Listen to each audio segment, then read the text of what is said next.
Good morning. This is VirtualPBX-admin training.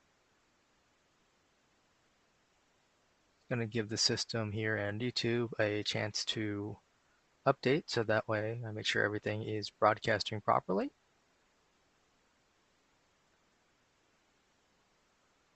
The training lasts about an hour and a half to an hour and 40-ish, mostly depending on my load times. With the streaming software I'm using, there's some limitation with the pull down, so I will apologize for that and try to point that out as it comes up. Feel free to make use of YouTube's chat feature to ask any questions about any particular feature as I'm going over them. But with that, let's go ahead and get started. Here you see our dash login page, which is at dash.virtualpbx.com. You can also get there from the virtualpbx.com website.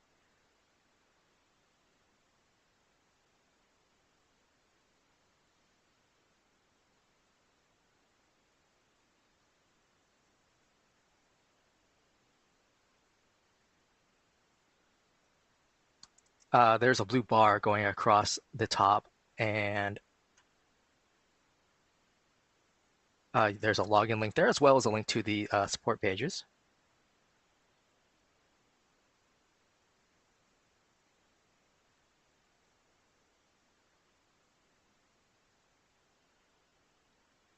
Hold on just a moment here. Looks like I'm getting pinged on something. Do apologize.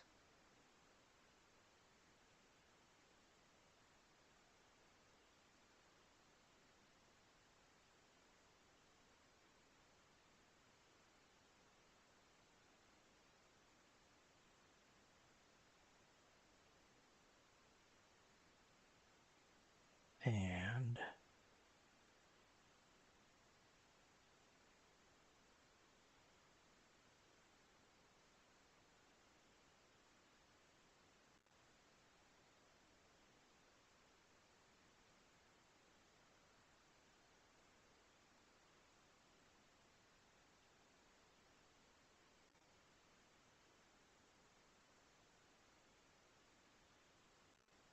all right, sorry about that. All right, so to log in, we need your email address. All right, this is what you would use to sign up with us, or what your admin used to create your user. Right, that's what we use to identify you. We need your password, and then we need your account name. Right, and that's typically your company name. Now, for instance, let's say you don't have your password, or you simply forgot it. Happens to all of us. Just above the sign-in bar, we have a forgot your password link, and you can click on that. It flips the page around and has a little form there. We need two pieces of information, right? The first, still your email address. And then we need either the account name, right? So the company name, or a phone number that's on the account. Then you click on the reset password. The system will then send you an email saying, hey, here's a link. You can log in and change your password. After you change your password, the system logs you back out. And then you fill out the form. And the reason it logs you back out is A, to help you remember the password, but also gives you the option to click on the Remember Me. And then you click on Sign In. Now, I'm using a test account that I have logged into regularly for months. So by default, I'm being taken to my dashboard page. If it's your first time logging into your Dash account, especially as a system admin, but even for a standard user, the system will take you to your user account page. Right? You can get there by clicking on your name up here at the top. Actually, I think I forgot to do something else real quick here.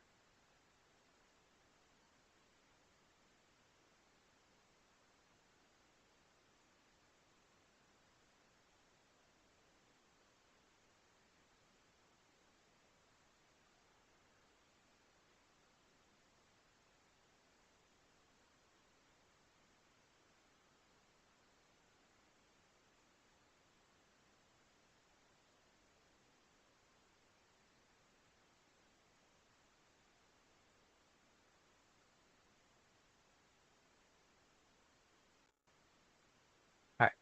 So here you start off on your user page. The main thing is that people would come here for would be right here for their password. They click on the little gear icon to edit. You can change your password here. Now, as a system admin, the other thing you can do is click over here on the left under account, and you could say change the account time zone. Now, this is a test account, so I don't have everything you do. So on your accounts, over here back on the left under where it says user, there'll be another section for billing information. So there'll be things like you can update your credit card. You can see your service plan. You can change it to who the billing contact info is. You can see previous invoices.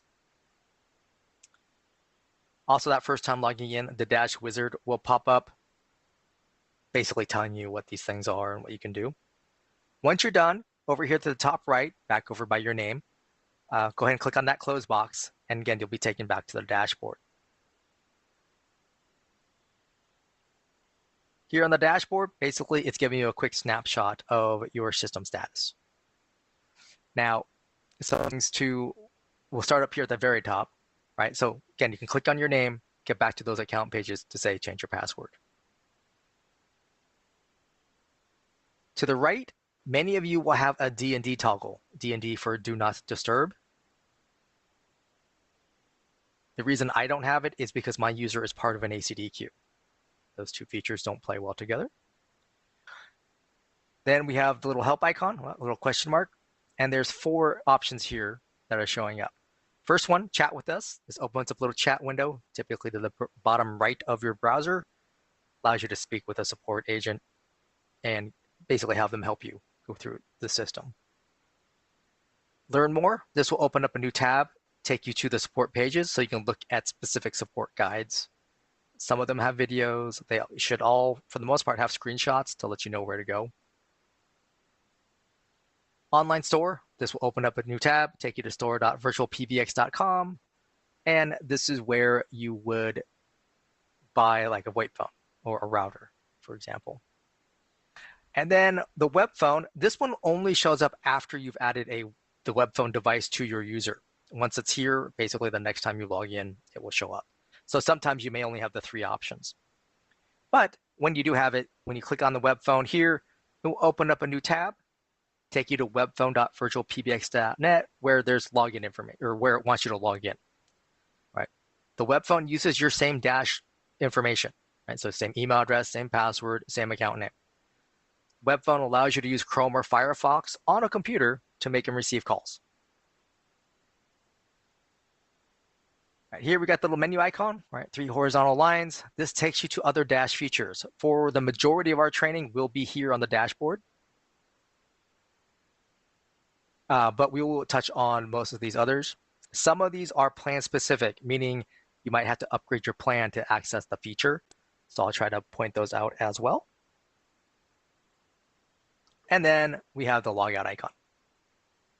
Now here in the middle, we have my total users, right? These are people who make and receive calls. Most of our plans are on a per user basis. So adding users typically will increase your bill. Down here, we have total devices. I have 35, and then a breakdown. Now, Dash was designed with VoIP phones in mind, so it's a little, tends to be, VoIP centric.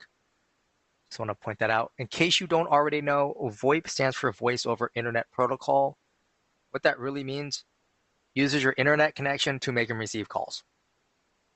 Now, first up, we have Softphone.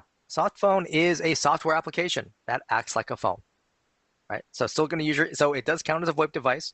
It's going to make and receive calls using your VoIP, your internet connection, right? So I have like 16 soft phones. Now the soft phones listed in this bucket, right? It's all soft phones, whether they're the VirtualPBX soft phone app or you're using someone else's soft phone app. Then we have the web phone, right? This is that Chrome or Firefox.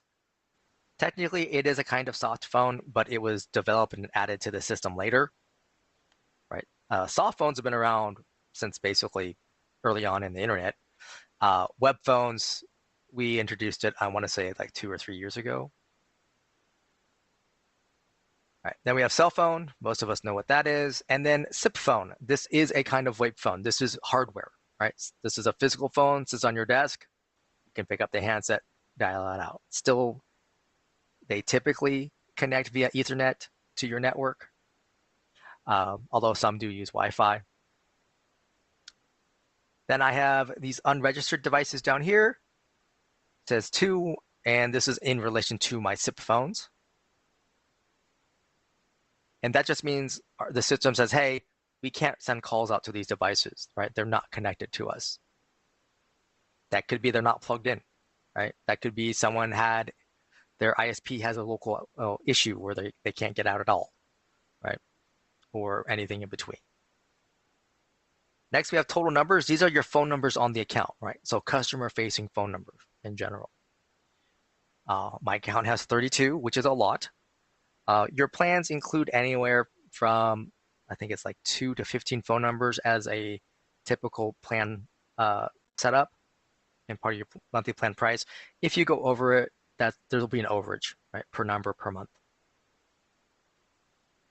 Then we have a breakdown here, assigned numbers and spare numbers. An assigned number means you're using it, right?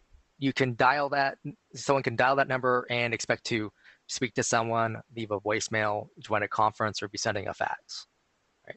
Spare number on your account, right? So it counts towards your allotment, you're just currently not using it. So for instance, let's say you had a special 4th of July promotion going on in the US. It's now past the 4th of July. So you're like, hey, let's take that number out of service so that way we're not getting calls about a promotion that's no longer in effect, right? So that way when people dial a number, it just rings busy.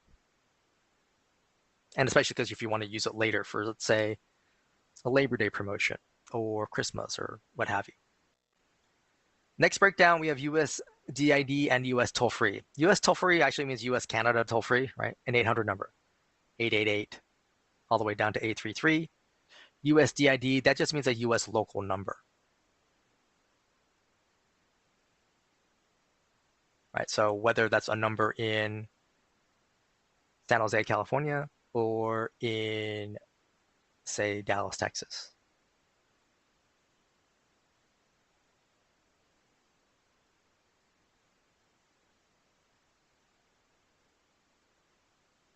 All right, conference bridges, I have 4, and that just means I've enabled conferencing on 4 of my users. So that means I have 4 people who can host a conference.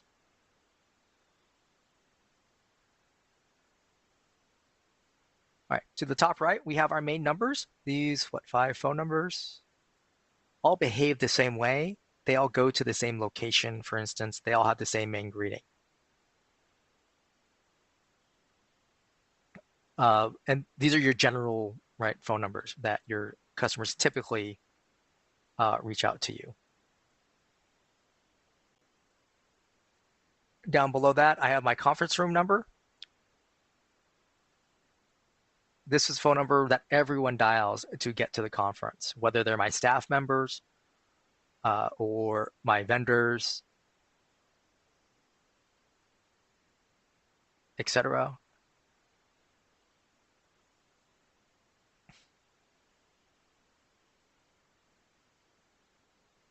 The fax box number, you can, you can have multiple conference room numbers if you want, pardon me. But for like the fax box number just below that, you can only have the one fax box number. And this is your inbound fax number.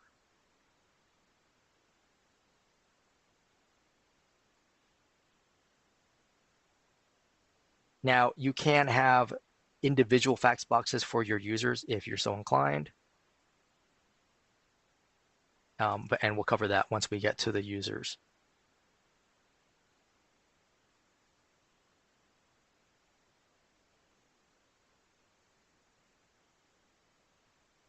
All right, so, all right, next up we have the company directory. This downloads a CSV file, so that way you can see everyone's extensions, their names, their devices.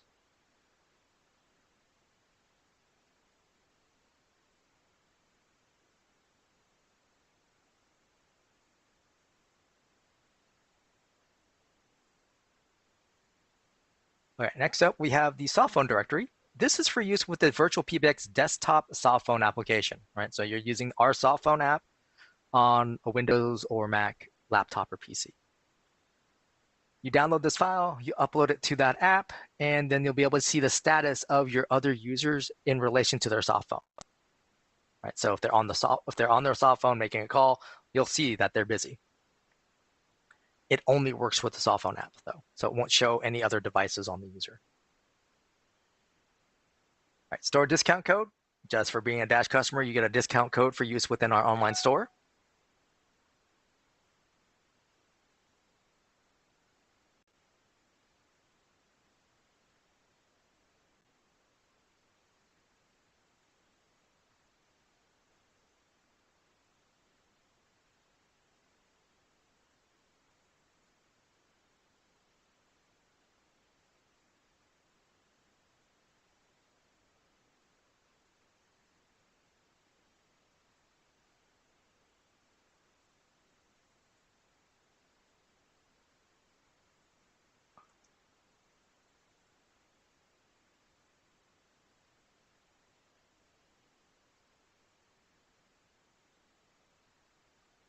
Hold on just a minute.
Sorry about this.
All right, sorry about that. The account realm is a unique for each account. It's used for a couple different things. Mostly, or I guess no, mostly. It's probably split pretty evenly. One, it's one of the key pieces of information to program a third-party soft phone application, right? So you're using someone else's app to make and receive calls. It's also used for sending a fax out. So on Dash, you actually don't need to be logged into Dash to send a fax, right? You just need to send an email, right? Create an email like you normally do, say to your cousin Bob. But instead of putting Bob's email address in the to field, you put the plus sign, the number 1, area code and phone number, @ symbol, and then the account row. Then you just need to attach a PDF or a TIFF file. All right. Up here at the top, caller ID, this is your company caller ID. Now this pull down does not work on my streaming software, but you can select any of the main numbers, right? So these 5 numbers over here, you can select any of those. Then up here, next we have the company caller ID name. This is an optional field. This allows you to input up to 15 characters, and that includes spaces and special characters that we transmit as part of your outbound caller ID. Then down here, we have the company emergency information. This is actually a required set of fields. It wants a North American address. Then you click on Save Changes. Now, once you click on Save Changes, if you filled out the company caller ID name field, that information gets transmitted to other carriers who support CNAME. That's the name of the feature. It takes them about 3 business days to update their servers. So then when you make an outbound call from one of your VoIP phones, right, we send out by default this phone number and then whatever you've submitted here. Right, so if I make an outbound call, my phone number will be this 323 phone number, and it will show up as a VirtualPBX as part of my caller ID. Now, there are many caveats. One, not every call my call can go through supports, or not every carrier supports CNAME. We can't make them do that. And so basically what happens is the CNAME information part drops off of the call, right? The call would continue through, so only my phone number would show up at the destination. The big deal that comes up though for this is mostly when you try to call cell phones. The cell phone networks, right, those carriers, right, they control everything that shows up on the phones on their network. Some of them want to charge their subscribers extra to have the CNAME information show up for every call. When I looked this up a couple of years ago, my carrier wanted to charge an extra $10 per month. To me, that wasn't a worthwhile feature or cost, so I decided not to pay it. So I don't get the CNAME for every call that comes in on my cell phone. You will likely run into that with any of your customers that you call when you're reaching out to their cell phones. Your phone number will still show up. Also, one other thing to keep in mind is when you call someone, if they've programmed your company number into their own phone and they labeled it something, whatever, however they labeled it, that's what will show up on their phone as well, right? The local device supersedes anything we send. All right, the hold music button here, this allows you to upload your own media file. You can upload a .wav or a .mp3. I recommend recording in mono just to save you some file space. Right now, it's limited to 1 megabyte consistently. But you would just click on upload here, find the file on your computer, click the up arrow icon. Once it finishes uploading, you click on Save Changes. All right, now hours is actually a subset of the main number, so I'm just going to click on main number.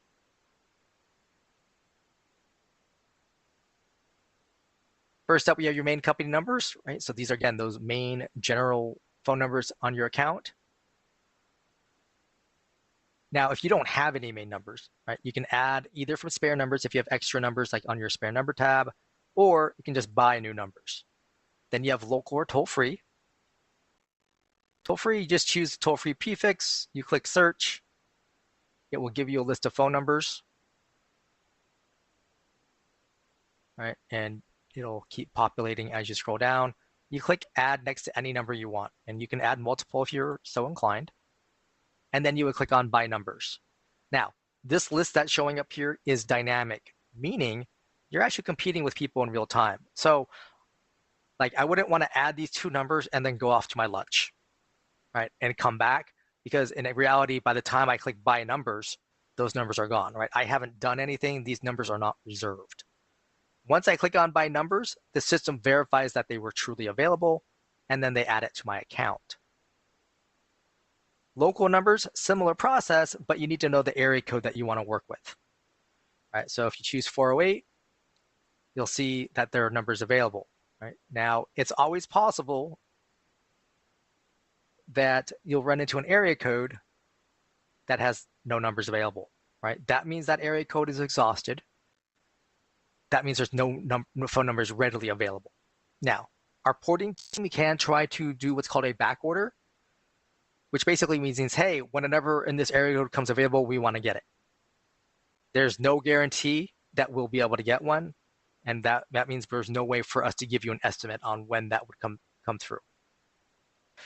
In this case, you would actually want to double check for, and maybe even use Google to find out what's called an overlay area code, right? So it's in large metropolitan areas, actually even not so large ones these days, right? Many areas have two area codes that cover the same spot. That's what an overlay area code means, right? So 310 is an LA-based area code. 424 is its overlay, right? So they cover the same geographic area. So you get a number in the area. You can also look for a nearby area code if that works for you as well.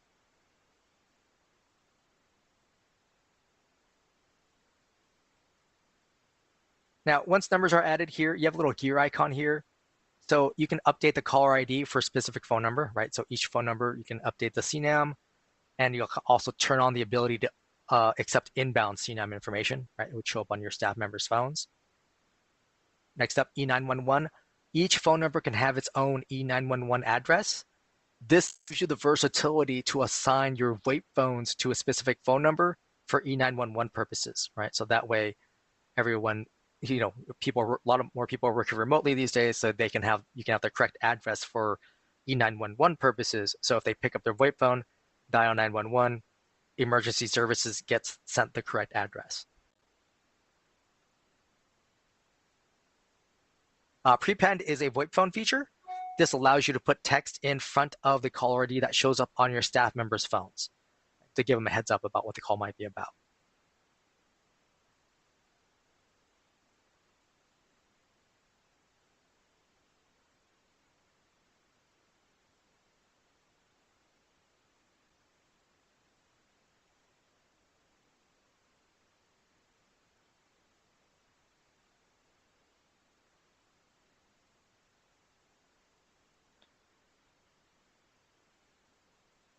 Now, if you don't want to use a number as a main number any longer, you can just click unassign next to it. And what that does is it puts it in spare number, right? So it's not removed from your account, but it's no longer a main number. So that means you can use it someplace else. Right. Once you have a main number, you have the option for office hours strategy. So 24-hour open office, right, means you're open 24/7. Right, custom office hours, that means you need to select each day of the week that you're open, right, put a little check mark in front of it. And then in the boxes to the right, select your open hours in 24-hour or military time, right? So this is 9 to 5. Down towards the bottom, you have the option to say, hey, we're closed for lunch at the same time every day. You're closed for lunch at the same time every day, right? So everyone goes to lunch roughly the same time, right? You would just put a check mark here and then enter your lunch hours in 24-hour or military time. And then you click on Save Changes.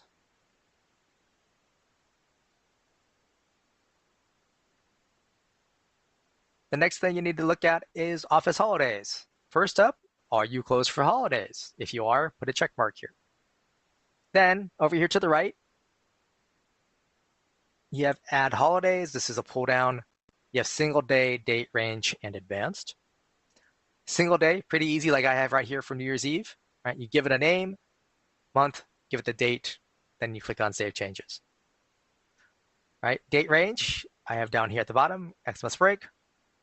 Right? Give it a name, start date, end date. Now there's no year indicator, so we do recommend not having a date range that includes New Year's Eve and New Year's Day. In the past, that caused a problem. It hasn't recently, but just to be safe, we still recommend not to do so. And then advanced is like we have here for Thanksgiving. Give it a name. You choose the month, and then the second pull down, which unfortunately doesn't work properly here, you have first through fifth as well as last, and then the day of the week, right? So third Thursday, November, we're closed. And then any changes, click on Save Changes. Just one quick note, if you want to remove a holiday, right, you can click on the little trash can icon. So if, for instance, if I wanted to remove Memorial Day here, I can do that. And the reason you might want to remove it is so that way you don't change the date and then end up being closed 2 days in a row by accident, right? So you can just delete it, wait, and then come back and add it in for the next year.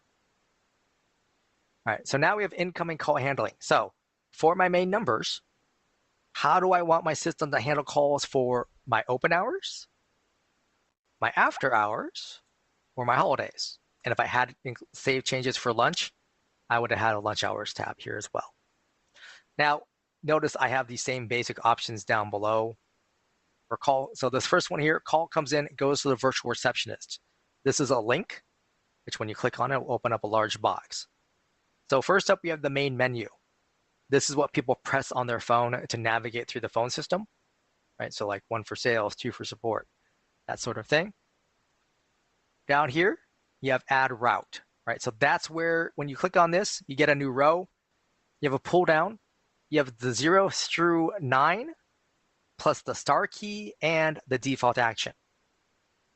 The second pull down, that's where you want it to go. So if I go here, right? So Smart PBX directory, the dial by name directory or user directory. Users, right? A specific person. You have call queues if you're making use of that feature, which is an advanced routing feature. Groups, this is a department. Groups and queues are related. Basically, groups are the simple version of queues. Devices, so you have to a specific phone. Scroll down, scroll down. Voicemail boxes, so you can set, people can leave a message. You have advanced call flows, which would be if you're making use of submenuing, which is a plan-specific feature. You also have the option for a media file. So this would just play a greeting of some sort or a music file. Once that media file stops playing, then the call ends. Now, over here to the right, we have our greetings, and you have your greeting options. Right, so this is, your greetings, that's where you say thank you for calling. But in terms of your phone system, the primary purpose is really to give directions to your inbound caller. That's where this comes into play. So text-to-speech, you can type in what you want the system to say. It's going to use a computerized or robotic voice. It allows you to type in up to 250 characters. It does not count spaces. I found that out the other day. You can sometimes go over 250. Right? I've had some greetings of like 300 characters work, but 250 works consistently. Now, after you click Update, Save, and Save Changes, the system saves the file with a generic file name. Specifically, it will say main, right, open hours, menu, right, because that's what this is. This is your menu, and then TTS. So I type in a greeting, right? I click Update, Save Changes. I call in, I listen to it, and I'm like, oh, that doesn't sound right. Or I need to change it to something else, right? So I come back here, I edit it again, right? Because the text will still be here. Right, so I just make some minor modifications. I click Update, Save, and Save Changes. Now I'm going to have 2 files called main open hours menu TTS. And I don't have an easy way to identify them just by their file name. So what I suggest is if you make a text-to-speech greeting, go to your greetings tab, which we'll be getting to shortly, change the name. Just make it something that you can recognize. So it's like, oh, main greeting 1. And that's the first one I made. All right, you can upload your own file, .wav, .mp3, ideally recorded in mono, under 1 megabyte. You would just click there to find the file, and then click Update. It's going to upload it here, save and save changes. choose from files already or existing recordings, right? This pull down will show all the files that you have in your account, whether they're voicemail greetings, main greetings, hold music files, right? They'll all show here, and this is why you want to make sure any text-to-speech greeting you change the name of, so it's easy for you to recognize. Recorded over the phone.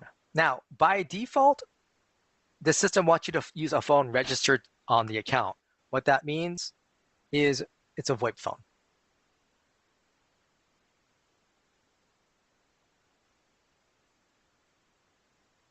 Now, if you don't want to use a VoIP phone, let's say, for instance, you just signed up, you ordered VoIP phones from our store, and they haven't arrived yet, right? Because you literally did both of those things like 5 minutes ago. But you want to set up your main greeting. There's a way around that. So what you can do is down here under settings, you're looking for this one here, allow outside recording, and you want to turn this on. What this means now is you can call in with a cell phone or a landline and change your main greeting. Now, you still need these instructions up here because you need to call into your main number, for instance, but you also need this right here. You have a PIN number that's specific to your account and for this time of day, right? So it's only available during my open hours.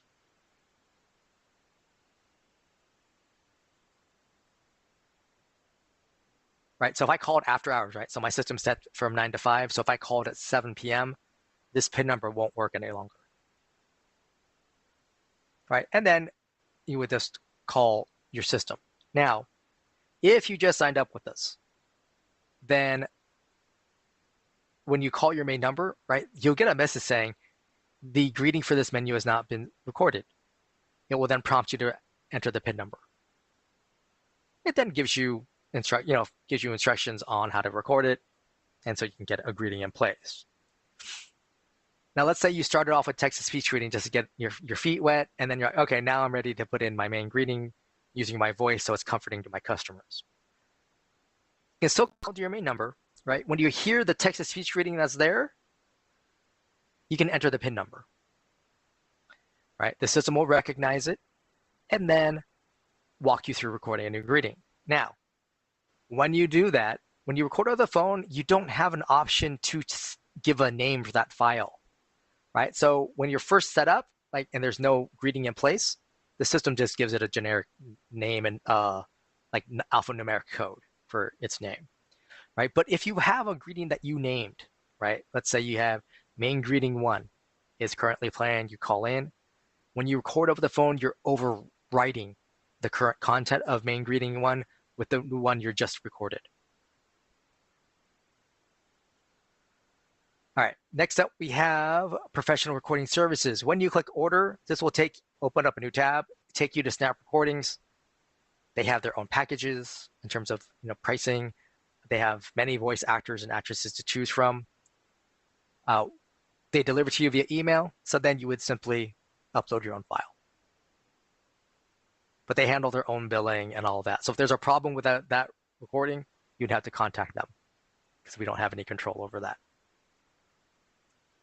All right, settings. These first two are somewhat related, or I find it easier to explain them together. So number of retries on misdial, this is how many times the inbound caller can make a mistake. Right, now, the dialing timeout is how much time the system listens for additional button presses after the first one. So caller comes in, they hear the main greeting, and they press 7. Not currently a valid menu option. We'll say for the sake of argument, it's not an extension number. Now the system waits for a count of 5 to make sure that there's not a second digit after that initial button press, right? So customer presses 7, system counts to 5. Oh, nothing else being pressed. Not a menu option, not an extension. Now it says, well, they get one more retry, right? Because I only have the one. So main greeting will play again. The customer, right, say they press 8. System again waits 5 seconds, says, oh, there's no other button presses, not an extension, not a menu option, not an extension number. And then it says, we did not recognize your entry. And then it does one of two things. If there's a default action, it will send the caller to that default location. Right? In this case, in my PBX directory. If I remove this, now that there's no default action, then on that last retry, the system ends the call.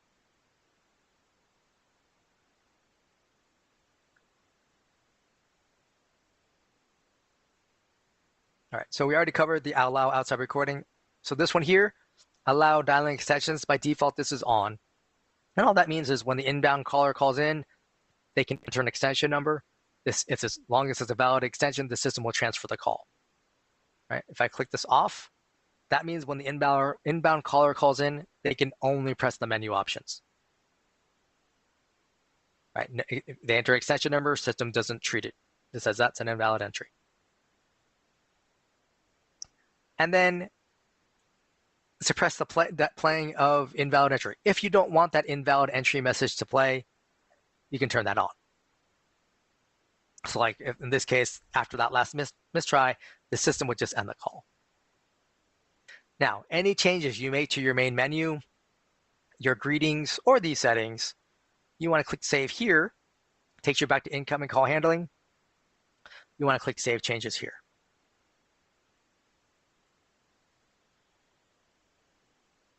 All right, so this second option here, this is what's referred to as a live operator answer option.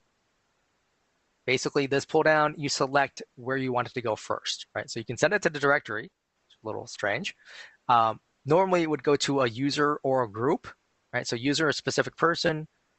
Call queue, which could be a group of people, right? Groups is usually a department. You can send calls to a specific device, right? Specific phone.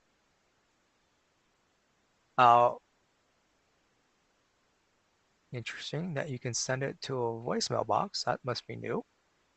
You can also send it to a media file. Now, I don't recommend it in this case because after this initial attempt is made, after 20 seconds, it then goes to the virtual receptionist. Now, if we were under open hours, this would be that same virtual receptionist that we were just looking at. But since I'm under my lunch hours, it's a new setup or different set of settings. Or sorry, my after hours, right? But like if I change this one here, and let's go to my front desk group, right? So calls come in, it's offered to my front desk group. So let's say 5 people. They're not able to pick up, then it goes to my virtual receptionist. And then this is that same open hours one that we were looking at earlier. Right, third option here, again, you can offer it to a user, a group, call queue, a device, a media file. In this case, media file can work okay. And then, right, but after it's done offering it to, let's say, a user, then you can specify the voicemail box that it goes to. This fourth option only shows up if your account has multiple auto attendants. So that's a plan-specific feature, which we're about to get into. Or any other advanced call flows that, say, our customer service team has set up for you. In which case, then you can have your main numbers go to one of these other attendants or call flows to handle the call. Most of you don't have this option. You'll start off with just 3 until you set up a secondary auto attendant. All right, main conference number. You can add multiple main conference numbers, right? So you can add from spare, right? So numbers on your account you're not currently using. Just click on the little checkbox, click add selected. Right, you can unassign, etc. You can also buy new to add a number here. You also have the option here for a custom greeting.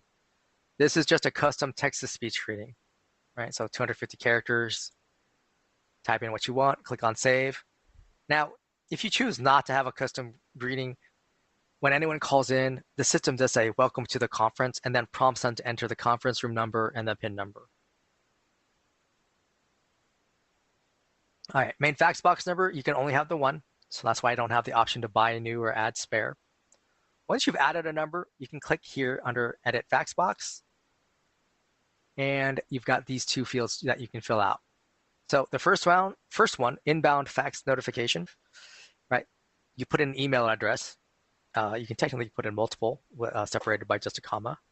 But basically, when your system gets a fax, this email address gets sent an email saying, hey, you had a fax. In the body of the email, there'll be details, right? Like the phone number, the date, the time, etc. There'll also be an attachment to that email, which will be a PDF. So then the person or people can double click on the attachment to view the fax. Now, if for some reason someone dials your fax box number and then hangs up, right? Let's say someone calls from their cell phone and they connect and then they hear fax tones, they go, whoa, wrong number, right? They hang up. The system will say, hey, that was a failed inbound fax attempt. So the people in this email address here, right, they'll still get sent an email saying, hey, there was a failed inbound fax attempt. Now, it'll still give you the details in the body of the email, like the date, the time, the phone number. So it's a phone number you recognize, and you're expecting a fax from. You probably want to reach out to them to find out what happened on their side, right? But if you're not expecting a fax and it's not a number you recognize, it's a good chance it was just someone who accidentally dialed your fax box number. Down here, we have the email permissions. This is designed to put in your company domain. Basically, anyone who has an email address under your company domain, they can then send a fax out via their own email. They don't have to be a user on your Dash account. And then any changes, click on Save Changes. All right, next up, we go to auto attendance. So auto attendance is a plan-specific feature, so you might have to upgrade plans. Now, this is used for a couple different things. One I kind of touched on is for submenuing, right? So if you want your main number to come in and say, for English, press 1, for Spanish, press 2, right? And then you have it repeat that message in Spanish, most likely, right? Then you would create attendance here, add attendant at the top, right? You would say English, or, okay, because I already have a Spanish one created, and then give it an extension number. Then click on Create Attendant. Now, the extension number, that's for your staff to use, right? It's not expected for your customers to know the specific extension number for an auto attendant, right? Because more than likely, they would use it via a menu option. Now, once an attendant is created, you click on its name, and it actually defaults to unavailable in main menu. And what that means is unavailable in main menu means it's a standalone attendant, right? This is for a separate business, right? If you click here and make it available in main menu, right, for Spanish, save settings, or save changes, excuse me. Now I'm saying that this auto attendant is available in my menus, right? So because I want people to be able to access it from my main number,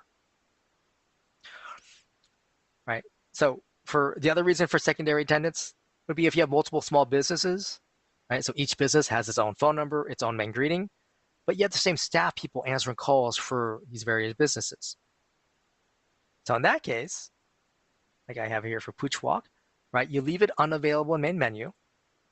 Now, any attendant you can add phone numbers to. Right? You can either add from spare or buy new, right? And they can have multiple, right? So I can add here if I wanted to. They have an extension number. Now, if you ever need to change an extension number for anything, for a user or a group, for example, I recommend click on Add Extension, enter the new extension number first, then click on Save Changes, then come back, right? So then you would click here again, and then unassign next to the original extension number, and then Save Changes. All right. Then for auto attendance, we have this little wrench icon under Settings. You click on that. It's going to expand it out. Now, I have open hours, after hours, and holidays, right? So these times or dates in the case of holidays match what we already set up under the main number, right? Same office hours. So if you have multiple businesses, that means they need on the same account, then they need to have the same hours of operation, right? So Monday through Friday, 9 to 5, right? In this case, that's how I set up the main number. Now, for each of these time slots, they only have the option to go to the virtual receptionist, right? So they have a greeting play, they have menu options, same settings as before, and then you would click on Save and Save Changes. Next up, we have the Devices tab. Shows your devices on the account. Red means it's unregistered, so we can't send a call to it. In the case of like a soft phone, that could just be they're not logged into it. Same with the web phone. Right. Now, green means it's registered, so we can send a call to that device. Then black means we've turned it off. Right, so I could click on that on here next to this test one, and the page will update. And now it's a black device. Now up here at the top, you can add new devices. First up is SIP phone. This is that physical phone that sits on someone's desk. You have these manufacturers to choose from. If you click on them, you'll see the specific models that are available. Right, some like Yealink have a ton, Obahai, not as many. Right, so if you're shopping, for instance, you could use this as a reference of what models to look for. In general, you want to make sure you're looking for a SIP phone, right? SIP or SIP compatible. Now for this, ideally, you would find the make and then the model. Give it a device name, right? I usually say person's name phone, right? So Bob's phone. Or location, break room phone. Perfect plan. Basically something so you can easily identify it. Right? And then we need the MAC address. The MAC address is unique to each phone. It's usually a sticker on the back or bottom of the phone. If the phone's plugged in, you can also usually find it under its basic settings or its status. But you would enter that information here and then click on Create Device. After that, you would just want to go to the Users tab here and assign that phone to a user. Now, within our dashboard, you're basically done. However, you're not done with the phone. You need to access the phone's web user interface, enter in that IP address. Basically, you do that by getting the phone's IP address, entering that IP address into your web browser, and you log in. You need to give that phone a URL. Basically, hey, go here, grab your config file. For the specifics of that, you want to go to our support pages and look up the document called Auto Provisioning Phones. It will have screenshots for these various manufacturers, the proper syntax, etc. All right, next up we have cell phone, and landlines are the same, right? So you give it a name, and then you enter the number, +1 area code and phone number. No parentheses, no spaces, no dashes. Just +1 area code and number. And then you click on Create Device. Now down here, I already have a cell phone added, right? So this is how it looks. We go to the advanced options. This is the standard or default settings for a cell phone. So call comes into your Dash account, gets sent out to your cell phone, right? Your cell phone rings, you hit answer. You're going to hear a message from the system saying, this is a forwarded call, please press 1. When you press 1, that's telling the system, yes, you're there. Yes, you want to take the call. It then connects the other caller to you. That's great if there's someone there to answer the call, right? Now, let's say, for instance, you want to make use of an automated answering service to handle your calls after hours. That automated answering service cannot press 1. Right? It doesn't know how to, it doesn't know when to. In that instance, you want to come to these advanced options here and click on this one here, allow use of cell phone's voicemail. What that does is it no longer plays that message of, this is a forwarded call, please press 1. Instead, what it happens is when we send the call to this phone number and we hear that pickup tone, we connect the call. Right? So when it goes to your automated answering service, right, they pick up, call's connected, that answering service then takes over the call. Now, let's say this was actually going to my actual cell phone. If I have it, leave it like this, what can happen is my cell phone voicemail can pick up, right? That's a pickup tone. So the system sends the caller directly to my cell phone's voicemail box. Some people want that, some people do not. Another setting that can come up is this one here, keep original caller ID. So again, under a default scenario, call comes in from the system, say customer Mary calls you through the system, goes out to your cell phone. On your cell phone, you see customer Mary's phone number. You don't recognize it, and let's say you're just tired of those extended auto warranty calls, so you let it go to voicemail. And you're like, I'll check it later, and hopefully everything works out. Now, let's say, for instance, that's happened a couple of times and you've missed actually important client calls and or possibly lost out on potential business. So what you could do is uncheck this. So now, instead of when call comes in, you won't see customer Mary's phone number. You would see your main phone number show up. So let's go back to the dashboard real quick. Under caller ID, this phone number, this 323 phone number that I've selected as the main number, that's the phone number that would show up on my cell phone. So I know it's a business call. All right, soft phone. When you, there's a little warning message here, which I do recommend you read. But when you add a soft phone on the devices page, you can only add it as a third-party device, meaning you're using someone else's application. All right, so you give it a name, you copy the SIP username, you click on the SIP password box so you can copy that, and then the account realm, copy that. Those are the three pieces of information you would want to then, or that you need to program that third-party application. If you want to add a VirtualPBX soft phone app, or a VirtualPBX soft phone to your account, you need to do that on the user directly, which we'll get to users. All right. Also, for VoIP phones, you have the little wrench icon here. If we go to advanced audio, for physical phones, you want G711A and G711U. The VirtualPBX soft phone will default to Opus, which is fine. That's all it needs. If you add third-party soft phones, you'd likely want to add G711A and G711U. But the main thing I wanted to show you here is this one here, emergency caller ID. So you can select any phone number on your account. And then, again, for E911 purposes, this is the address now associated with this VoIP phone. I click on Save Changes. All right, so when they this VoIP phone, dial 911, it will send that address to emergency services. All right, let's go to the greetings manager. This shows all your greetings on the account. Voicemail greetings, main greetings, music files, etc. You see the file name, oops. And then the source, right? TTS, text to speech. Right? Upload means you uploaded it. Record means you recorded it over the phone. Now this is new right here. This gives you the option to play the media file directly here in the browser. So that way you can listen to see if it's relevant. You can also download the file and listen to it on whatever device you're listening to.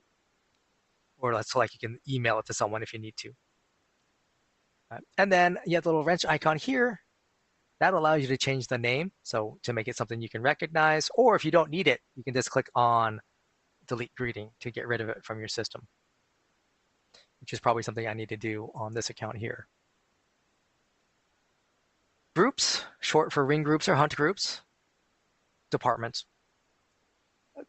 If you click up here at the top, add a group, you give it a name and an extension number. And then you click and drag your staff members that you want to be in the group. And then you click on create group. Once a group is created, you can click on its name. You can always change the name whenever you need to. And then you've got the group call attempts. This is how many times the system will offer a call to the members of the group. Little arrows here to the far right in that box, so you can adjust it as you need to. I'd typically say 1 or 2 is typically enough, but 3 to 5, that works as well. Then to the right of the group name, you have the group members box. This shows all your staff members in the group and how calls are being offered to them. So right now, this is set up as what's called blast ringing or ring all, right? So when a call comes in, it's offering it to all of my staff members at the same time for the same amount of time. Something to keep in mind about calls coming from a group, it's going to ring each of these. So when it rings to say Aaron, oops, right? It's going to ring all his devices on his user, whether they're cell phones, landlines, whatever. Any device that he has active on his user will be rung when a call comes in to him from the group. Right? There's a user feature called Follow Me, which allows you to set up, calls to ring which device in order. A call from the group is going to ignore that feature. It's just going to ring them all at the same time. Now, the routing options for groups are pretty limited. So along the top here, you've got call timestamps, right? And you can edit this last one here. The default is 120 seconds, right? 2 minutes. So you can set it up as like this, right? So everyone rings all at the same time. Or you can click on this distribute button. So now calls are ringing in this order, right? Top down. And it equalizes the amount of time per user. Now, these are sliders, so I can adjust this, right? So I have more overlap, say, between users, if I'm so inclined. Likewise, as you've probably noticed, right, these are movable, right? You can click and drag, so you can change the order around, and then click distribute again, right? So like say David suddenly gets assigned a new project, so I don't want him taking calls first all the time. I would move him to the bottom, click distribute, and now Michael's the first one getting calls. And this is happening on every call, right? Every call that comes in the group, Michael is now getting that call first. If he doesn't pick up, then it goes to Gio, and then to Peter, etc. Now, let's say a call comes in and Michael picks up that call, right? So he's helping that customer. Second call comes into the group, he is still being rung first. It's not going to skip him, right? The system tries to offer the call to him. If his phone supports call waiting, right, he's going to hear a call waiting beep. If he disables that on the phone, then he won't, right? But then after it's done offering the call to him, that second call will then go to Gio, etc. You can click remove to remove a person from the group, right? Like job responsibility change. Down here at the bottom left, right, you have add user, so you can add additional people back into the group. Say a group is getting too busy, you can add some more people to it. One thing to know, when you add a new person, right, select, right, they start off right at the beginning with a minimum, looks like 20 seconds, right? So click and drag, or you click distribute. Now, any changes you make, you would just click on Save Changes. Now, groups can have an extension number, and they can have multiple if you want them to. Right? Just add an extension. They can have their own phone numbers if you want them to. Right? Add from spare, buy new. Now, one thing to keep in mind is for these phone numbers on these groups, right? Since they're not a main number or auto attendant number, they don't have hours of operation or holidays. So that means that they're open 24 hours, right? These phone numbers are available 24/7. Now, groups have features. First up is ring back. So call gets offered to a group, right? Goes to let's say goes to Michael, who's that first person in this group. When his phone starts to ring, or his phones, if he has multiple, right? That ringing sound gets piped back to the inbound caller. So they hear that ringing sound. So then now, oh, okay, I'm waiting for someone to connect. If you don't want that ringing sound to play, then you would enable ring back. This allows you to upload a media file, right? .wav.mp3 under 1 megabyte. You click upload, or you have the pull down here to select an existing file that you have on the account, and then click on Save Changes. So now instead of hearing that ringing sound, they hear the media file. Now, if for some reason that ringing sound is not coming back to us from from Michael's phone, for example, then nothing plays. That's a very rare occurrence, but something that came up a while back. Probably the most important feature for groups is next action.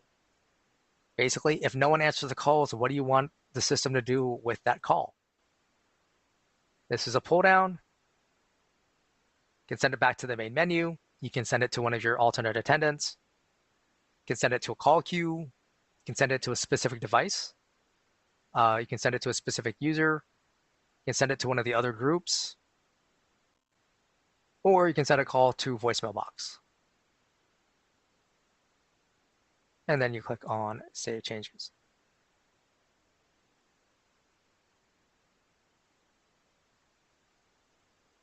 Allow call forward. If you enable this, that means your users can make use of call forwarding on their phone, i.e. they're not going to be at their normal phone that they sit at. Caller ID prepend. This is for your VoIP phone users. You can have either text or numbers that show up in addition to the caller ID on your users' VoIP phones displays. Right? Gives them a heads up about what the call is about.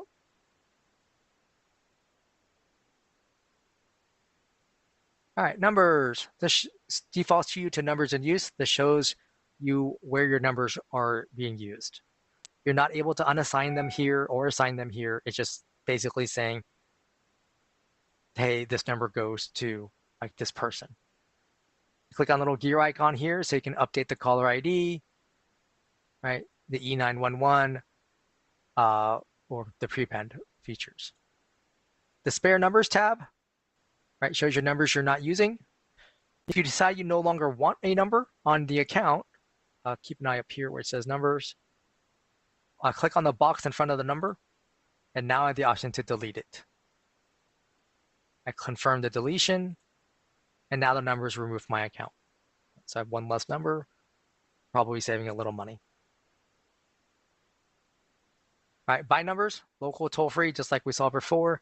When you're done with that, it adds it here as a spare number. So then you would assign it someplace else. So for instance, let's say you're about to expand into a new geographic area, right? You want to get phone numbers for that local, like new store, new city, right? It has a different area code. You want to grab that number ahead of time, so that way you can start preparing the marketing materials for that new location ahead of time. You don't have to add it anywhere right off the bat necessarily. I do recommend whenever you add a spare number or any number, right, put it someplace where you can make a test call to make sure it works properly, and then you can put it back to store. Port, this starts the port process. Basically, you just follow the on-screen instructions. You'll upload a copy of your bill. It needs to be within the last 30 days. This will also give you the chance to download a blank letter of agency or LOA and then upload a completed and signed LOA. The LOA will ask you for like your company name and your address. That should match what your current carrier has on file for that phone number. It does need to be signed, right? Digital signature is fine, or you can print it out, sign it and scan it back in. But you don't want to just type your name in twice. That's going to get rejected every time, which then slows down when your port completes. In general, toll-free numbers take about 3 to 5 business days if everything is correct. Local numbers average 2 to 3 weeks, although sometimes they can be much faster. If for some reason you're not able to fulfill the process, let's say you're not able to upload the documents, or it doesn't, because when you're done, it sends you an email saying, hey, you submitted your port request. So if you don't get that email, you can always email the LOA and the bill to porting@virtualpbx.com. They can still start your port request manually. If we ever get a rejection, it's not always specific, and we always double check to make sure there wasn't a typo on our side. But assuming there's no typo and it's not something we can fix for you, then we let you know, hey, we got a direction for address mismatch. All right, and that just means when we tried to make the port request, the other carrier said, hey, that's not the right information. Send us a rejection. So that means, if it wasn't a typo on our side, for instance, and there's no other address that we can use, right? We compared the LOA to the bill, and they're like, nope, that's the same address on both. Then we'd ask you to double check with the carrier what the proper address is supposed to be. And then we can update the port request.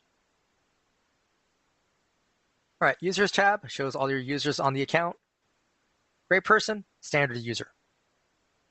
Little blue suit icon, system admin, meaning they can do all the things we've been talking about here. Up here at the top, you click add user. You fill out the form, right?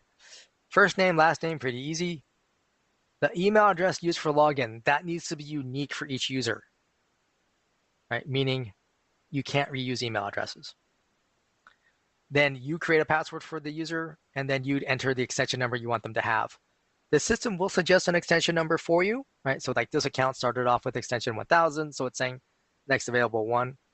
Extension is 1022. You can type in whatever you want if you're so inclined. I usually recommend 4-digit extensions for most people. That seems to be pretty easy to remember. Now, by default, the system will create a voicemail box for this user. That voicemail box is intrinsically tied to the user. So for instance, say I created a user here, and then I added a VoIP phone to them right away. Right? I get it provisioned. They can then pick up that VoIP phone and dial *98. That's going to take them into this voicemail box we just created for them. The system will then walk them, will ask them to create a PIN number, right, for the voicemail box, and then walk them through their voicemail, setting up a voicemail greeting. Include in the user directory, optional. You can always change your mind later. Send emails to an alternate address. So, some explanation here. If the system needs to send an email to a user, it will default to using the email address used for login, right? So, voicemail notifications, password resets. By default, the system is going to email the email address used for login. If for some reason you don't want that being used, or the user doesn't want that being used, then you would enable this setting here, and then enter in a different email address than the one you used for the login. And then this one here, right? Send credentials to the user. I recommend checking this so that way that person gets an email saying, hey, you're added to Dash. Here's your login information so they can log in over the website. If you're adding multiple, create user and add another. Otherwise, just click on create user. And then they're here. Now, over here, you can click on their name. So you can change their name if you need to, right? Someone decided to change their name for whatever reasons. If you click on change credentials, you can change the email address or their password. You also have the option here to have them send, have the system send the password reset directly to the user. Here's your option to change the voicemail pin. And here's your option to be sent to an alternate address if you want them to. And then here's the option to be in the user directory or not.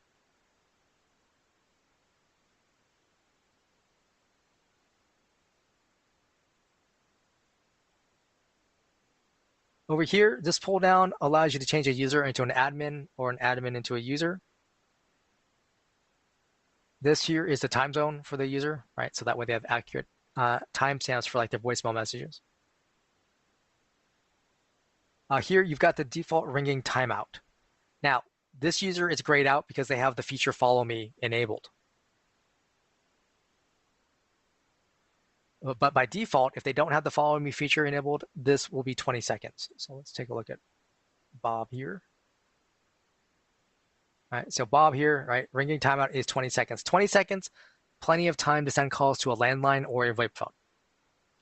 If your user is only using a cell phone, right, only the cell phone number, then you'd probably want to change this to at least 30 seconds, maybe even up to 45.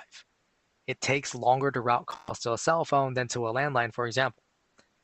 For instance, when we send a call out to a landline phone number, right, goes to that landline telecom, they go, oh, it's right here. Send the call, right, because they know exactly where that phone is. Right, when we send the call out to a cell phone provider, they say, hold on a second, we need to find him first. Right, pings the cell phone towers, say, okay, found him, send the call through. So that delay in trying to find you is why we need to have a longer ring time. Now, on your end, you wouldn't notice that, right? When your cell phone rings, it rings. You just pick up and start answering.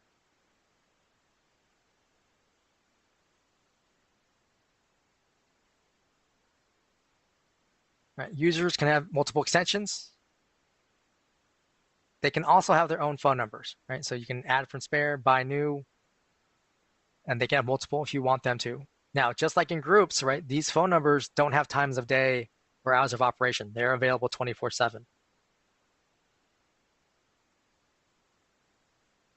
Devices, actually. So on a user, you can add devices directly to them. The main one I want to cover here is a soft phone. Again, you get that warning message.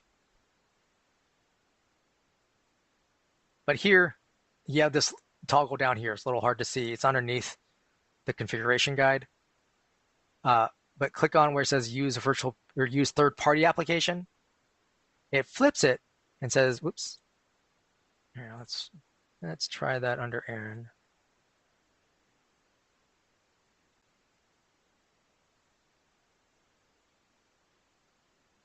But it will flip it to say use VirtualPBX application. So then you just need to give it a name.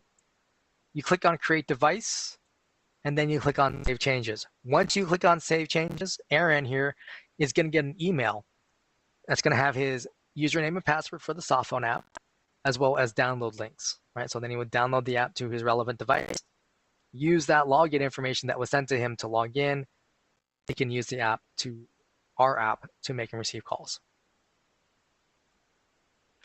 The other device that's easier to add directly to the user, I find them all easier to add directly to the user, but it's the web phone, right? So the web phone uses your dash login information at phone.virtualpbx.net. So just add it to a user, give it a name, click on create device, click on save changes, and then Aaron can go to that website and enter use his dash login information and log in. All right, then we got user features. All right, first up, we have caller ID. This only, you can only enable this on a user that has their own phone number.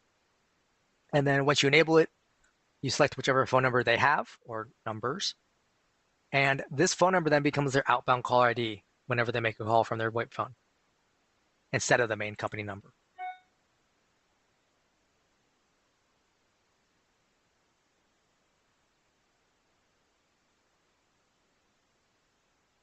Virtual text.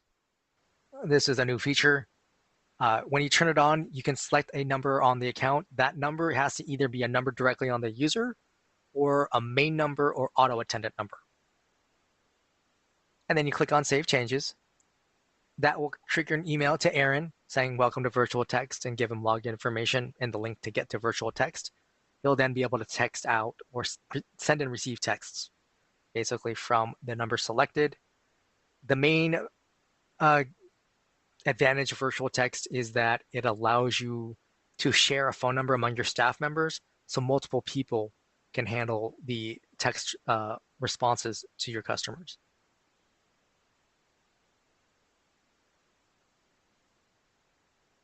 Voicemail. All right, this is the default settings for your voicemail box. Transcription is a plan-specific feature. What that is the system listens to the voicemail and tries to type it out in the email notification. Right now, if people are not speaking into their microphone, they have a lot of background noise, then the system may have problems getting that transcription correct. Voicemail to email, basically it means we're sending an attachment to the person, right? So call comes in to Aaron, he's not able to answer, it gets to his voicemail, he'll get an email, right? In the body of the email, he'll get the details of the call, right? The date, the time, phone number, etc. Then, because we have this enabled, he's also going to get an MP3 file attachment in that email, which he can then click on and listen to the voicemail message. Voicemail boxes can hold up to 100 messages. After that, they are full, and they won't be able to accept any more. Now, if that's continues to be a problem, right? A voicemail box getting full, then what you might want to consider is this one here, is delete the note messages from the voicemail box after the notification is sent out, right? So we send the email out, gets to your user, and then the system deletes that voicemail from their voicemail box. Downside, or I guess limitation really, is that means they can only ever check their voicemail via their email, right? They're not going to be able to check it over the phone. They're not going to be able to check it via the user portal, right? So if they ever have a problem with their email, then they may not be able to recover those voicemails.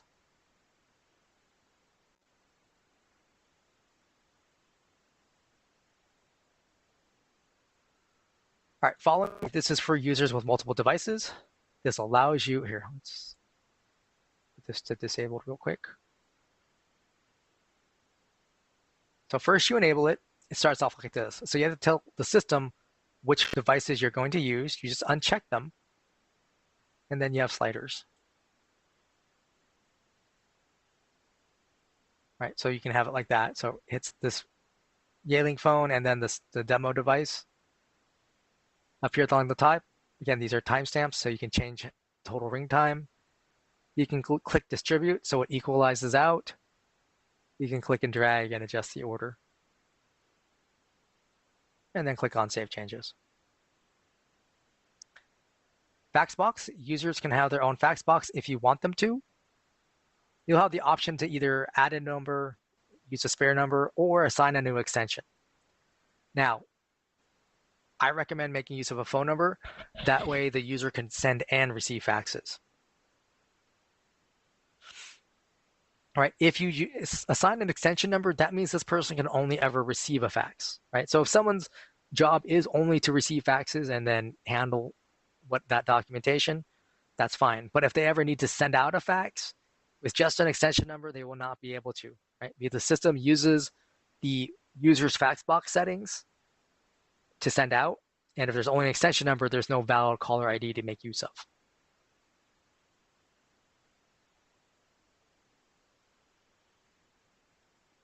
Conference Bridge, when you enable it as an admin, the only thing you really need to do is set up a PIN number for them and then click on Save Changes. But basically, you're saying this person can host or moderate a conference. They can update their PIN numbers on the user portal, which we'll get to at the very end here. Call forwarding, you have off, on, or failover mode. Now, your users can turn call forwarding off or on their own, either via the user portal or directly from their VoIP phone. There's a set of feature codes for that. Failover mode is something you would have to set up. That's if their VoIP phone goes offline, right, turns red, and a call comes into the user. With failover mode enabled, you enter +1 area code and phone number, so you route that call automatically to the phone number you input here.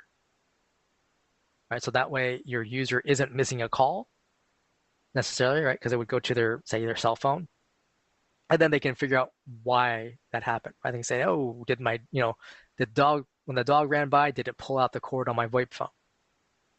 Sort of thing. Customized call recording. You can have call recording set up on your users.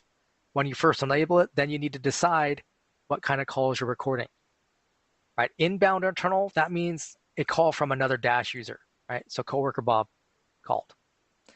Right? Inbound external, customer Mary called. Right? So then outbound internal means I called coworker Bob. Right? And then outbound external means I called customer Mary. And then you click on Save Changes. Now, every account includes some level of storage as part of your monthly plan price. There is overage if you go over it, right? So we don't just cut you off. For the specifics of that, you'd want to go to our account services team so they can verify how much storage you have and what the overage is. If you're recording a lot of calls and or you have like high call volume, you likely want to look at AWS for your storage, and then you can link your Dash account to AWS so that way you can store your calls there. Music on hold, you can enable this and you can upload a specific music on hold file for this user, right? So when they press hold on their VoIP phone, this file will play instead of the file you uploaded on the dashboard page. Do not disturb just means you're putting a user on do not disturb, meaning calls won't be offered to them and or go right to voicemail. Hot desking is a VoIP feature. When you enable it, you enter a hot desk ID. I usually recommend just using their extension number, especially if you're using 4-digit extensions. And then you click on Save Changes. This is in a shared office environment, or if you went to hybrid scheduling and you have less desks and less phones in your office, right? So you expect people to share, right? No longer a dedicated VoIP phone per user. So say Aaron comes into the office, he sits down at desk number 2. He picks up the VoIP phone, dials *11, right? That turns hot desking on that phone. The system asks him for his hot desk ID. He enters that, and then we'll tell him calls will now be sent to him at this device. So the rest of his workday, while he's at the office, right? Anyone trying to call his user rings up the phone he's sitting at. End of his day, picks up the handset, dials *12. That turns off hot desking. Next time he rolls into the office, let's say it's a couple of days later, same thing, right? He might be at a different desk, maybe at desk number 11 this time around. *11, hot desk is on, enter hot desk ID. Now he's getting his calls. All right, voicemail boxes. Shows all your voicemail boxes on the account. Any of them that have their name here in this column that means that was the voicemail box that was created with the user, right? The ones that are blank were either system created, like the main voicemail box, or you created here on this page by clicking up here at the top, add voicemail box. You give it a name, a voicemail box number, and a PIN number. And then you click on create voicemail box. Once a voicemail box is created, you can click on the wrench icon, click on advanced, and I say start with greeting media. Here you can upload a file or use the pull down to select a file already on the account. So that way under this media file, that's the default greeting, right? When someone gets to this voicemail box, that will play, right? Thank you for calling, please leave a message at the tone.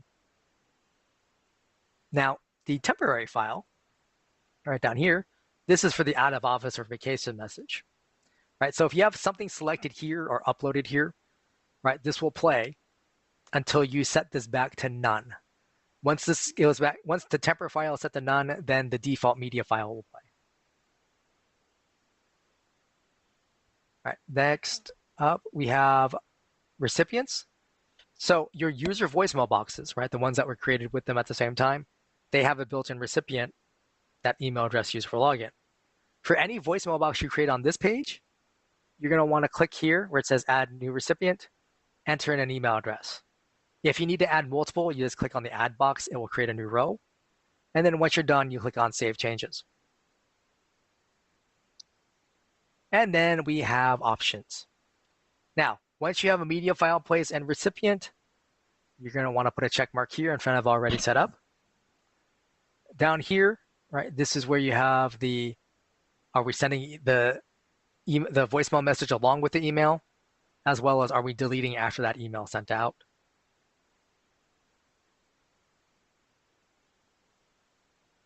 Advanced routing. This is where direct inward system access is. This DISA is what it's called, is shorthand, is not enabled on new accounts when you first sign up. This is something you'd have to talk to our account services team to get enabled. But once it's here, you would click enable.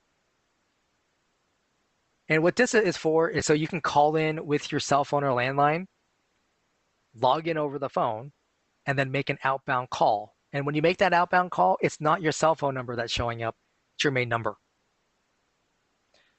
Right, so when you first enable it, the system creates a PIN number for you.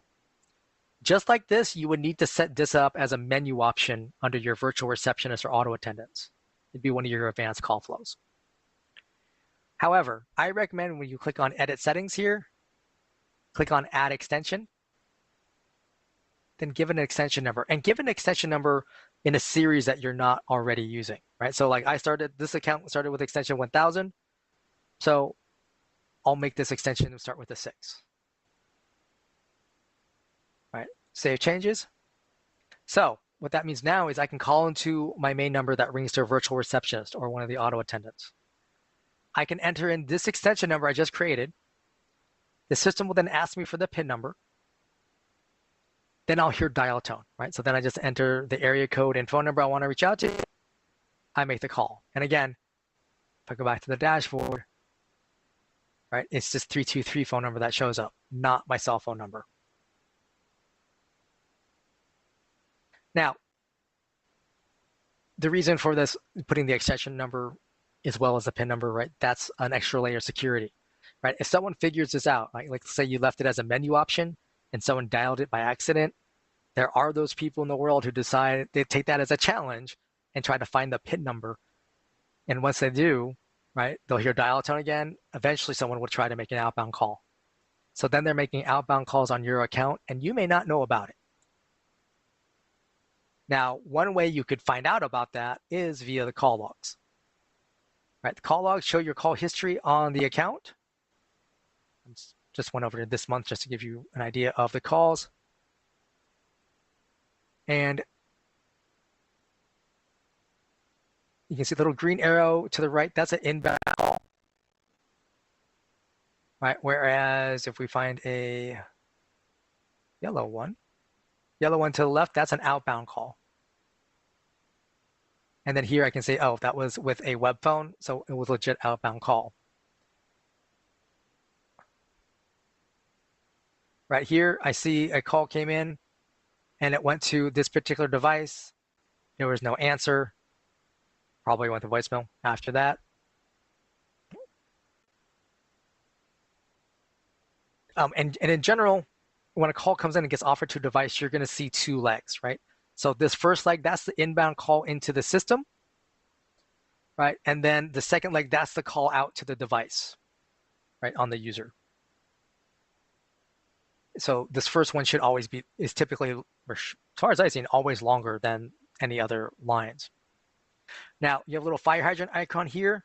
When you click on that, that creates an email that's automatically addressed to support@virtualpbx.com. It will have the technical details of the call. I do recommend you type in the body of that email what happened or why you're sending the call, this report into us, right? Because when we look at it, all we're going to see is the technical information. That might tell us what happened, but we like to know the exact context of what was happening. Now, each of these, you can download the file. It's just a CSV file. So if you're good with spreadsheets, you can pull out quite a bit of detail about the calls and sort them how you need to. We have a custom tab here, so you can set up your own date range. The system will let you go back up to 12 months.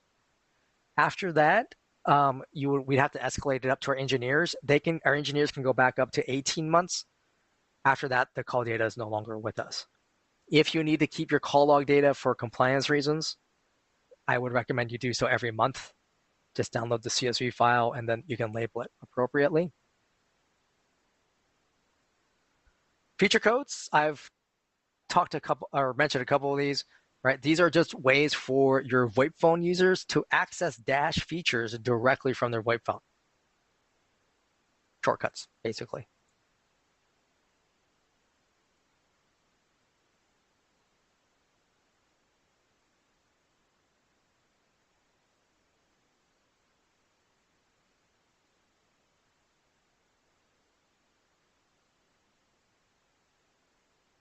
These, the feature codes are also on our support pages, as well as there's a document there called Phone Commands Cheat Sheet, which just has a little write-up on how to use these various features. Now, this one here, the *97, if you're on a cell phone and you call into your main number and hit *97, this will allow you to check voicemail. You still need to know the voicemail box number and the PIN number, but you can still do that. All right, so that was the dashboard. So next up we have blacklists. This allows you to create a list of phone numbers. Click on Edit Blacklist here, that you are blocking from reaching your system. All right, so you can click Add to create a new list, or you can click on an existing list. All right, so you would give it a name, and then you choose, are you blocking anonymous calls or not? Right, that just means if a call comes in and is not presenting proper caller ID for whatever reasons, this is turned on, we're blocking it, right? Meaning they get busy tone, they can't get through. Beyond that, you can enter in specific phone numbers, right? +1, area code and phone number, no spaces, no dashes, no parentheses. And basically you just keep clicking add number until you're done. And then you would click save. You go back to settings and you make sure your list is over here on the right-hand side under selected. Right, so these two lists are here. You click update, and now every phone number on those two lists, when they try to reach our system, they get blocked. They get busy tone. Next up is faxes. This actually takes you to the fax manager. You can select any of your fax boxes on the account. Let's see if we have any inbound faxes. I don't know that we do.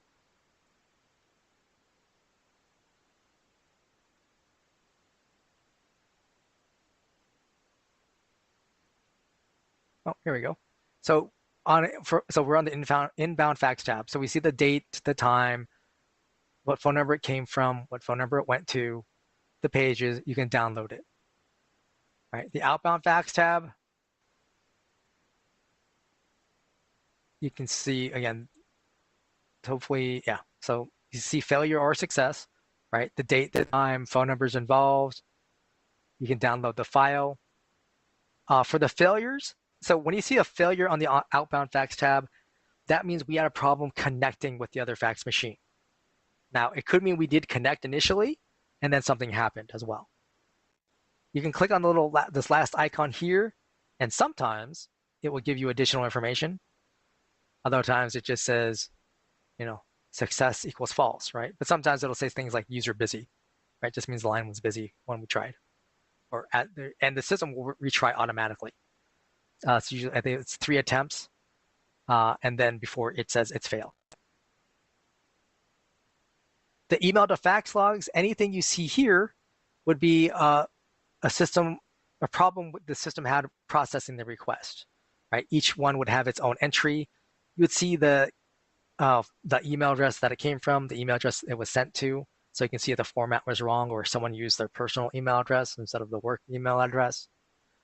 But there'll be a little eyeball icon here to the far right. You can click on that, and that will give you more details, like the invalid user, or the most common one is no valid attachments, right? So someone clicked send before attaching a file, or they try to attach something that wasn't a PDF or TIFF file, right? So like a doc file or a JPEG. All right, number manager, this just takes you to your spare numbers page.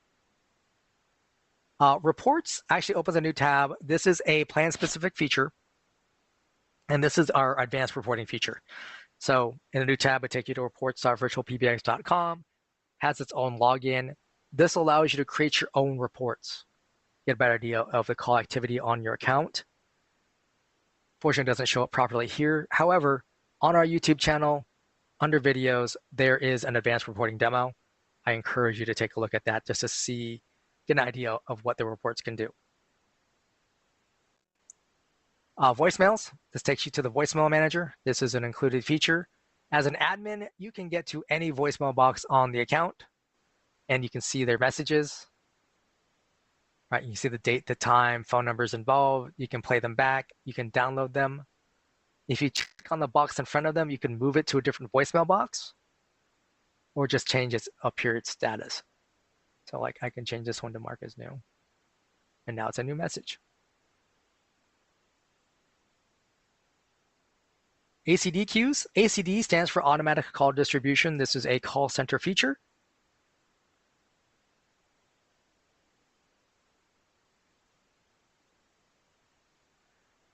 Basically, is in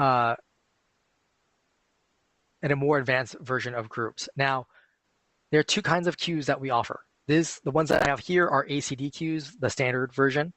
We also have ACD queues Pro. However, accounts can only have one or the other, so I can only show you the one. However, on our YouTube channel, we do have a ACD queues Pro demo. So you can take a look at that on our YouTube channel to see some of the key differences. Now, ACD queues in general are an upgrade off of existing plans. So, meaning you may have to upgrade your plan and then add the upgrade fee of a queue to your plan to make use of them. For specifics of that, you definitely want to talk to our account services team just to make sure the pricing is accurate and I'm describing it properly. Anyway, you click add new queue to create a new one here. I'm just going to click on the little gear icon on an existing queue. You give it a name. Now, a queue can have either a phone number or an extension. It cannot have both. Now, it can still be a menu option off of your virtual receptionist or your auto attendants. And then you have a queue routing strategy. Unfortunately, the pull down doesn't work. The default here is round robin, which will equalize out among your staff over time. There's most idle, right? So whoever's been waiting for the call the longest gets the next call that comes in. Least calls, which is the least amount of connected calls, meaning least amount of queue connected calls, right? So if Mary has spoken to 2 people, Bob has spoken to 5 people from the queue, under least calls, Mary gets the next call that comes in. Now, there's also least offered, which is the combination of missed and connected calls. So in that scenario with Mary and Bob, let's say Mary's been offered 10 calls, right, but connected to 2, right? Bob has connected to 5 calls, but he was also offered only 5 calls, right? So under least offered, Bob still gets the next call because he's only been offered a total of 5 calls, whereas Mary's had 10. Like now in either scenario, let's say Dylan logs in after a couple hours after Bob and Mary have started, right? He's getting the next calls that come in until he catches up to one of the others. Now, obviously, in that case, let's say Dylan is answering a call, another call comes in, then it comes down to Bob and Mary again in terms of which one's next. Hold treatment, basically you can upload a file, .wav, .mp3. I believe on the queues it is 5 megabytes. I have to double check that. I know that was a recent change. The ACD Pro, you can enter multiple media files, right? So you can have one file play and then a different file play. The Pro queues, you can also announce the position in line or the expected wait time.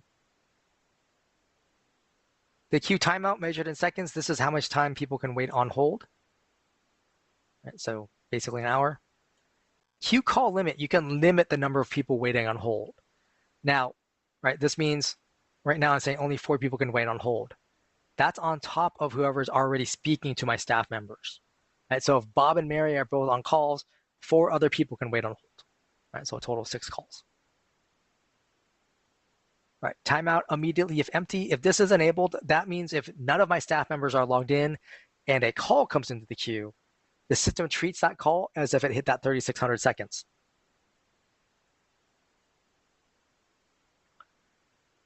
Now, the escalation call flow after timeout, that's the handle when that 3,600 second timer has been reached. Where do you want to send the caller? You can send it to a user, a group, back to your main menu, another queue, a group, or voicemail. The zero out call flow, if you have something selected here, that means you're allowing your inbound caller to press 0 to leave the queue, right? And then you would select like a voicemail box or a queue or group or what have you. Over here, agent behavior. Agent recovery time, measured in seconds, is how much time they are allowed to basically, after they're done with the call, before the system offers them a second call. Right, so basically time to like finish notes, get a sip of water, etc. Force away on reject or missed. If this is enabled, that means if your staff member misses a call in the queue, then the system will automatically put them as away until they mark themselves available again. And then agent connect timeout measured in seconds. Default is 20. This is how much time the system offers a call to a user. One thing I did not point out already, for ACD queue calls, your staff members are only able to accept calls with a VoIP phone. So web phone, SIP phone, soft phone, right? Eventually, cell phones and landlines will be available to work. Right now, they do not, or at least not consistently. Our team is still working that out and getting that straightened out. All right, so after you've created a queue, over here on the left, you click on the little members icon, right? Person with a headset. This list of people are who can be available in your queues, right? So they can be in, and you can assign them to your queues. If you click on manage members, now you have the full list of your staff on the left. These are people who are not already assigned to the queue, right? So you can click on their name and click on add as members. And now Mark is on this list over here on the right. Once you're done there, click back on the queue icon. So here you see my logged in staff members. If I click agents here, right, I can click and drag Mark over. So now he's part of the queue. He still has to log in himself, right? Also, once you have members added, you can move them over to the right to be a manager, or click and drag and to the left so they're no longer a manager. Let's go ahead and end session here. Now, for your staff members, once you've assigned them to a queue, right, so they can log into the web page, click on ACD queues, they'll come here. Up here at the top right, they click on begin session. Right, they start off as an away mode. They want to click on the little phone icon here to the top right, just to the right of their status, and select their device. Right, so they want to select one of their VoIP phones. Ideally, it would be green, but I'm not currently logged into that soft phone. They click on the phone icon again, and then they change their status to ready. So now they're green. So now I'm ready to take calls. Right? Now, when I'm offered a call, my little bar here will turn light blue. When I accept an inbound call, then this will turn to dark blue. Away is red. And if I'm on an external call, meaning someone dialed my extension number directly, or I made an outbound call, right? So I called back a customer, it would show up as yellow, and wrap-up time is gold.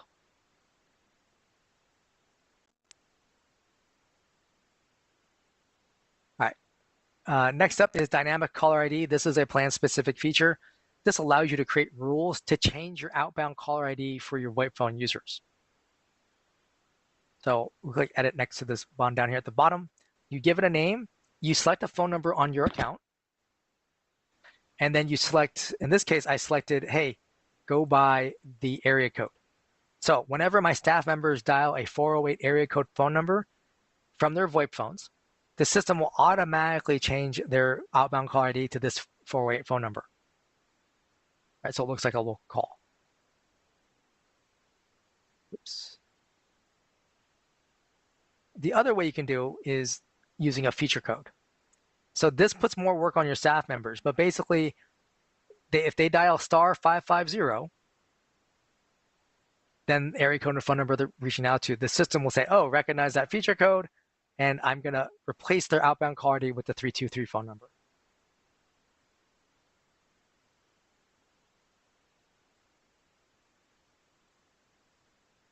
Monitor, another plan-specific feature. This allows you to see the status of your staff members. It doesn't matter what device they're using. So if Geo here is using a Yealink phone and is on a call, I would see it here, right? Blue would be like he's on a connected call, right? I can change to see who's available versus who's busy. Up here, my active inbound calls, each inbound call would have its own little box, and I would see who they're speaking to and the phone numbers involved. Parked calls, if you have an active parked call, it will show up, each one will have a list here, as well as a parking spot number. The recording manager. So for most accounts, this will take you, open up a new tab and take you to recordings.virtualpbx.com, which will ask you for your Dash login information to log in, and you'll see your call recordings there, right? So you can listen to them, download them, delete them from your account. Or if you have AWS set up, this would show you the call recordings on the AWS site, so that you can listen to them directly from here versus going directly into AWS yourself. Webhooks, this is a plan-specific feature. You actually want to talk to our sales team about this. Webhooks allows you to link Dash to other software. So like say you want to link Dash to Zapier, which then would link to something else, for example, you could do that. Now, on our YouTube channel, we do have a webinar, Introduction to Zapier, which will cover a lot of the webhooks and how to use it. This is some level of programming, right? So I would say your average person is probably beyond them. Like I know some basics about it, and I still have to like cock my head to the side and go, what am I doing? To see sample code of what we have done and examples of what linking Dash to other software, you can go to developer.virtualpbx.com. But I would strongly recommend looking at that webinar to get a better idea of what it is. But basically, you need to have a Dash account with webhooks, and then you need something else for us to link to. All right. And then lastly, the user portal. Every user on your account has their own user portal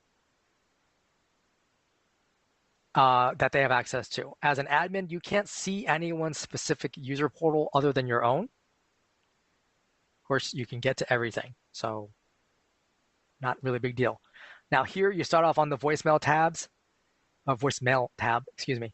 Now, if you set up a user's voicemail box to delete after notification, there'll be nothing here.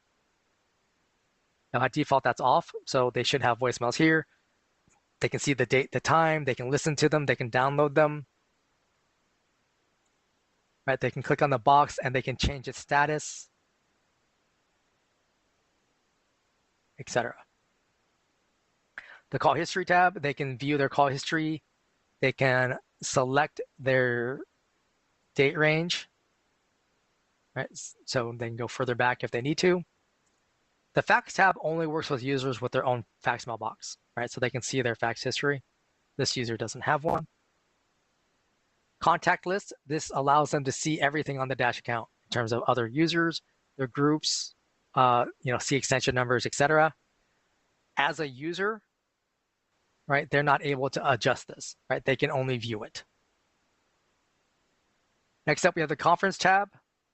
Over to the far right, and it might be a little scrunched, this is where your staff members would update their moderator PIN number and their participant PIN number for the conference room. Then they have the option, are people entering muted or deafened? And then are we playing entry and exit tones? Over here to the left, when they're in an actual conference, they can invite other Dash users to the conference. They can lock a conference so no one else can join, mute everybody, unmute everybody, end the conference call.